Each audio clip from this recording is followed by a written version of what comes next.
Tigil muna ang pagsusoli sa National Treasury ng pondo na hindi nagamit ng PhilHealth base sa utos ng Korte Suprema. Pero sakop lang yan yung natitirang pondo at hindi yung naunang 60 billion pesos na naisaoli. May unang balita si Salima Refran. Halos 70 bilyong piso. Ganyan kalaki ang pondong sinasabi na hindi nagamit ng PhilHealth. Kaya ang Department of Finance pinasasauli ito sa Bureau of Treasury sa bisa ng Department Circular 003-2024. Alinsunod daw ito sa General Appropriations Act for 2024 para mapondohan ang mga unprogrammed appropriations o yung proyektong aprobado na pero hindi pa tukoy kung saan kukunin ang pera. Masidhi ang pagtutol dito ng ilang health reform at anti-corruption advocate at budget analyst. Pero giit ng Finance Department at PhilHealth, legal ang hakbang na ito. At mula noong Mayo, nakapaglipat na ang PhilHealth ng kabuang 60 billion peso sa National Treasury. Ang mga tutol sa paglilipat sa Korte Suprema na dumulog.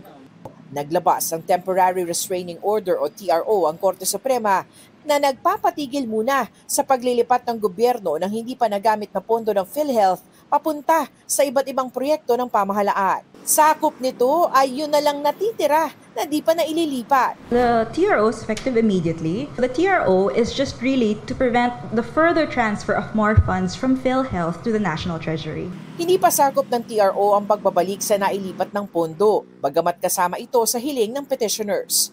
Kabilang sa kanila ang grupong Isang Bayan, Bayan Muna, at grupo ng medical professionals at concerned citizens at sa Senate Minority Leader Coco Pimentel. Consolidated na o sabay-sabay ng diringgin ng Korte Suprema ang mga petisyon ng mga grupong kumwe-question sa constitutionality o pagkaayon sa saligang batas ng paglilipat ng unused PhilHealth funds. Nakatakda ang oral arguments para dito sa January 14, 2025. Binigyan ng Korte Suprema ng 10 araw para magkomento ang mga respondent, kabilang ang mga leader ng Finance Department, Kongreso at PhilHealth. Ayon sa PhilHealth, susundin nito ang desisyon ng mataas na hukuman. Nakatuon pa rin sila sa pagbibigay ng proteksyong pangkalusugan sa pamamagitan ng mas maayos sa mga benefit package at availment policy. Tatalima rin daw agad dito ang Finance Department ayon kay Secretary Ralph Recto. Pinaghahandaan na rin nila ang pagharap sa oral arguments para bigyang linaw ang mga issue. Ang Office of the Solicitor General naman na kumakatawan sa respondents, nire-respeto raw ang TRO ng Korte Suprema.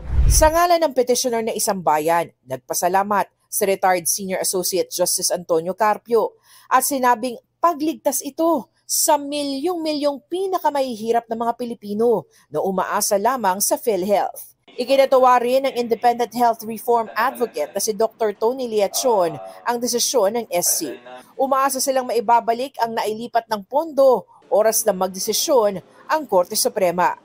Ito ang unang balita sa Salima Refran para sa GMA Integrated News.